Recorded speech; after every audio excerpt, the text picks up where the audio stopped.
Amma's day had been long, filled with meetings, phone calls, and a constant buzz of deadline, but she had been looking forward to one thing: the comfort of her own room. She pushed open the door to her house in Accra, expecting the familiar warmth of her space, the shelves neatly lined with books, the little desk where she sketched out her business ideas, and the cozy corner she had made her own. Instead, the door didn't open. She jiggled the key in the lock, heart sinking, but it refused to turn. Panic rose as she tried again. Her parents were waiting in the living room, grinning like they had just played the funniest joke in the world. "Amma," her father said, voice oddly calm, "the room is Kojo's now. It's an investment for his future." Her mother nodded in agreement, eyes sparkling with a sense of triumph. Amma froze, unable to speak, staring from her parents to her younger brother lounging on the couch, completely unbothered. Relatives who had come for a visit were gathered around, whispering and smirking, their eyes darting between Amma and her parents.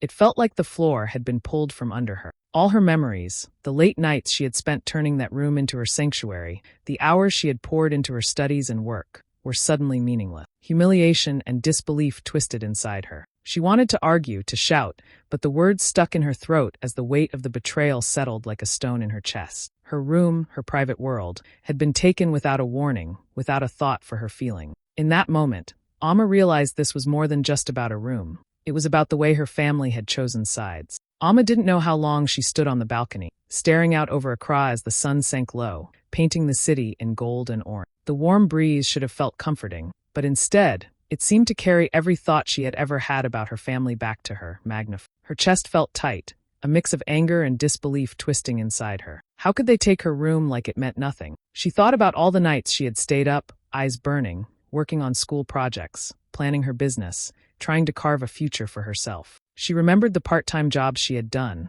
delivering groceries, tutoring kids, running errands, just to save enough money for college and to improve her room. That space had been hers, more than just four walls. It had been her refuge, her place to dream, to create, to breathe.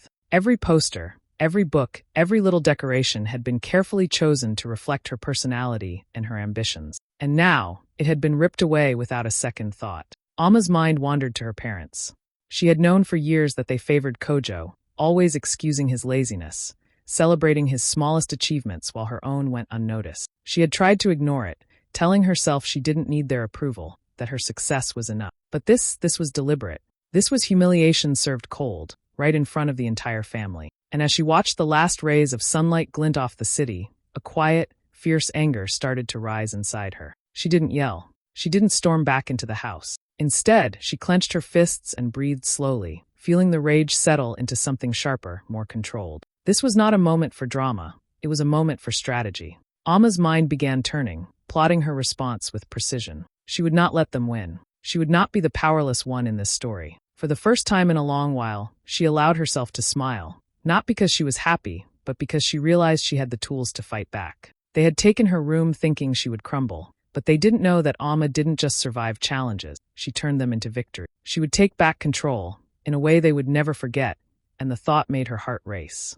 The sun dipped below the horizon, and in that fading light, Amma's silence was louder than any shout. It carried promise, patience, and the quiet roar of a storm about to break. Amma leaned back against the balcony railing, letting her mind drift to the years that had led her here. She remembered herself as a teenager, determined and restless, always looking for ways to earn money. She had started small, delivering groceries in the neighborhood, carrying heavy bags under the hot Ghanaian sun, greeting every customer with a smile even when her legs ached. Then she had tutored younger kids, helping them with math and English, staying up late to prepare lessons, balancing homework with client schedule. Every sadie she earned went into her education or into little improvements for her room, which she was slowly transforming into her own personal haven. By the time she was 16, she had launched her first small business, selling handmade crafts online. It wasn't easy. She had stayed awake until midnight counting profits, researching suppliers, and learning marketing by trial and error. Friends went out to parties or hung out at the mall,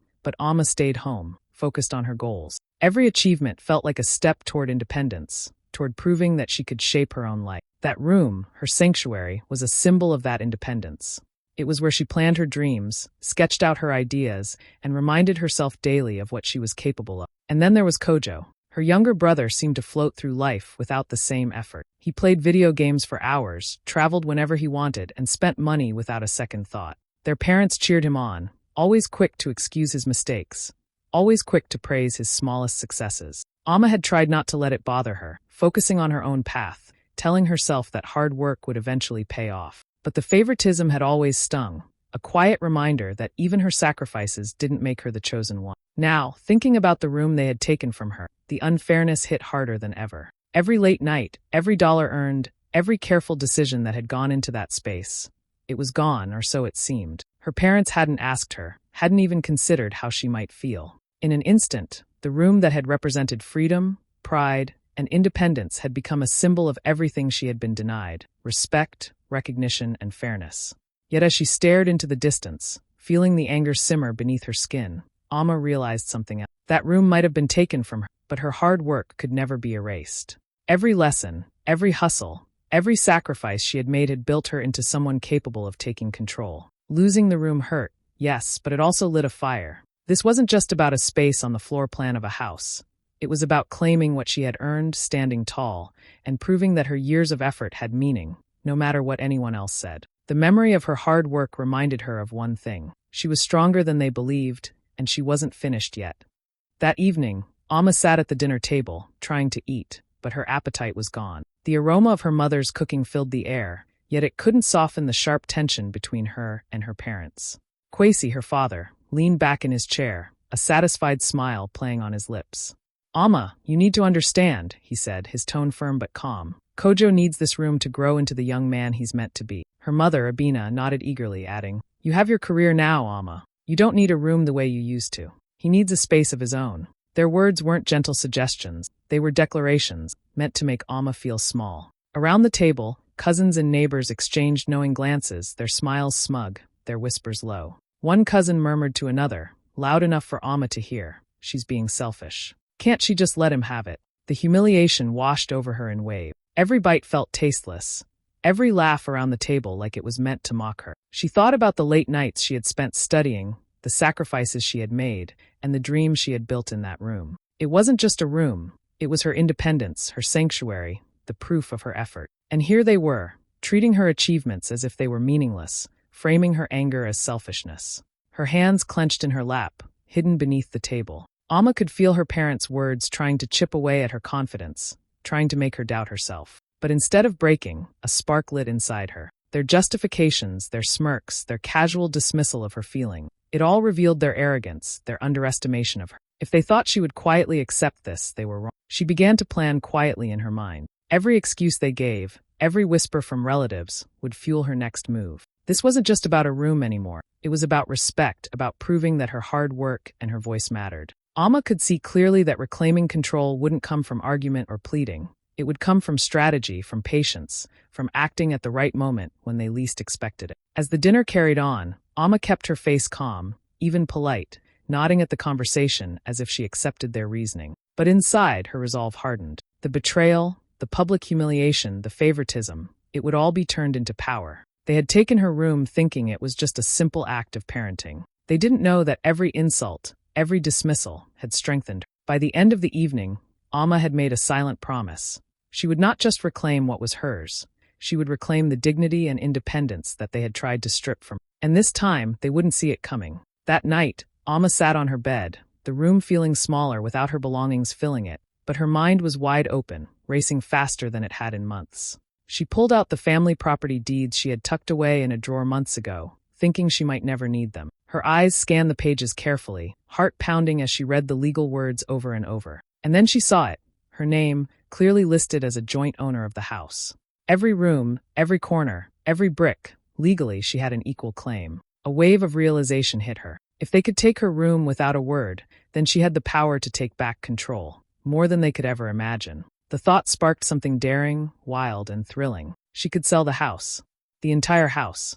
Every inch they claimed as their own, every privilege they thought they had could vanish in one bold move. The risk was enormous, yes, but the idea made her pulse quicken. They had underestimated her before. Now, she would turn the tables in a way they wouldn't see coming. She leaned back, letting her imagination run wild. She pictured their faces when they discovered the truth. The room they had taken from her would be gone, and with it, every other part of the house they assumed was theirs. Amma could almost hear Kojo's panicked voice, her parents' stunned silence, the whispers of relatives as the news spread. She felt a rush of power, Not mean or petty, but precise, justified, and strategic. The more she thought about it, the more every step of the plan began to take shape in her mind. She would need legal support, documentation, and a way to make the sale public without warning. She would move carefully, acting calm and composed at home, letting them believe they still controlled the situation while the real plan unfolded behind the scene. The thrill of planning in secret, the thrill of reclaiming what was rightfully hers. It was addictive. Alma smiled to herself, a quiet, confident smile. The anger she had felt earlier, the humiliation and favoritism, were no longer weights on her shoulders. They were fuel. Every injustice had sharpened her mind, honed her strategy, and now she could channel all of it into one decisive, unstoppable move. Her parents had taken her room thinking she would be powerless. They didn't know that she had something far greater than a single bedroom. She had foresight, determination, and the courage to act. By the time she finally stood and stretched, the night had deepened, and the city outside was quiet. Her heart still raced, but it was steady in its own way, filled with resolve. Alma knew what she had to do, and she felt ready. Tomorrow, she would start turning her bold idea into action. The room might have been lost, but her independence, her power, and her future were just beginning. Alma woke up early the next morning with a plan forming in her mind. She picked up her phone and made the first calls. Her trusted lawyer, the one who had helped her with her small business contracts, and a reliable real estate agent in Tima, someone she knew could handle the property professionally. Both were surprised to hear from her about selling the family house, but Alma's calm, confident tone left no room for doubt. She knew she needed experts who would move fast, quietly, and legally. Next, she started gathering proof. She dug out old family messages, texts where her parents casually ignored her boundaries or made dismissive comments about her contributions. She scanned the property deeds again and made copies, ensuring every legal paper was in order. Any small detail of mismanagement or neglect, like unpaid repairs, unfinished renovations, or her parents' casual spending, was documented. Alma wanted to make sure she had everything in place, so there could be no dispute. Every step of her plan had to be airtight. While she organized her evidence and spoke to professionals, she maintained her normal routine at home. She greeted her parents politely, helped with small chores, and even offered to cook or run errands, acting as if nothing had changed. But underneath, she was already setting subtle traps. During casual conversations, she mentioned, almost in passing, that she was thinking about moving to a new place soon, or that she was curious about real estate trends. Her parents barely reacted, dismissing her words as idle thoughts, but Alma knew they had noticed. They didn't suspect how serious she was. Every night, she updated her lawyer and agent, going over contracts, listing details, and timeline. She reviewed photographs of the house to prepare for online listing, making sure the images highlighted its best features. She thought about how to handle inquiries from buyers, how to schedule viewings, and how to ensure the process stayed professional while her parents scrambled to react when the time came. Even in her free moments, Alma mentally rehearsed the scene. Her parents discovering the listing, the confusion and panic on Kojo's face, relatives realizing she had full control. It thrilled her in a quiet, almost secretive way. She reminded herself to stay calm, to be patient, and to let their underestimation of her work to their advantage. By the end of the week, everything was ready. The lawyer had confirmed the legality of the listing, the agent had created a professional advertisement, and all documents were securely stored. Alma walked through the house one last time, noting every detail, every corner, every memory, acknowledging the space she had lost but preparing for the moment when it would become the tool of her triumph. She knew the real power wasn't just in the property itself, but in the careful, calculated way she was about to use it. In her heart, she smiled. The trap was set, and it was only a matter of time before her family realized that the game had changed. The morning sunlight streamed through the windows, but Alma barely noticed it. She had slept lightly, excitement and nerves mingling in her chest. Today was the day. With a quiet click, she checked her email and smiled. The listing was live. The entire family house, every room, every corner, was officially up for sale. Professionally photographed, carefully described, and legally under her sole control, it was now in the hands of buyers, not her parents. Downstairs, her parents were just beginning their day. Kwesi poured himself coffee, humming a tune, while Abina unpacked groceries. At first, they didn't notice the flurry of notifications flooding Alma's inbox. Then came the first phone calls, potential buyers wanting information, asking about the property, scheduling visits. Their casual mornings suddenly shifted into confusion. "Alma," Kwesi called out, voice tight, holding his phone like it had bitten him. "Why are people calling about the house?"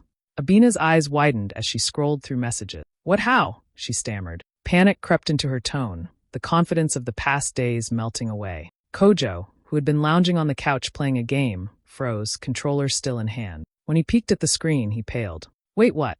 The house is for sale? My room, my future? His voice trembled, disbelief and fear mixing together. Amma walked down the stairs slowly, perfectly composed, her hands relaxed at her sides.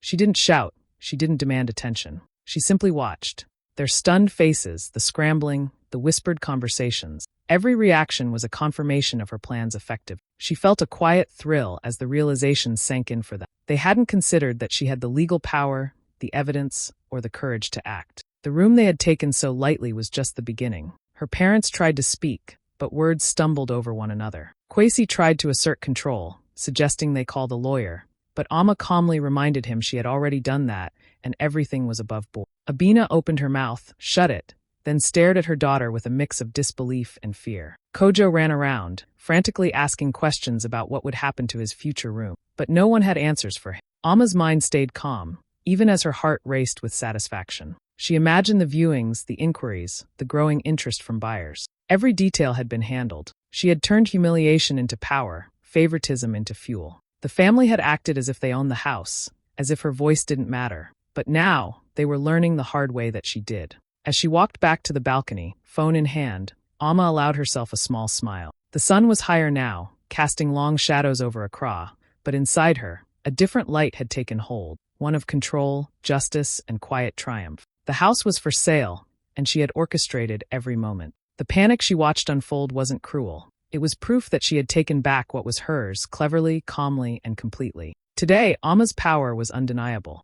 By late afternoon, the family had gathered in the living room, tension thick in the air. Kwesi paced back and forth, phone in hand, while Abina clutched her handbag as if it would protect her from what was coming. Cousins and neighbors had quietly drifted in, drawn by the news of the listing, murmuring and exchanging worried glances. Kojo stood near the window, arms crossed, eyes darting between Amma and their parents.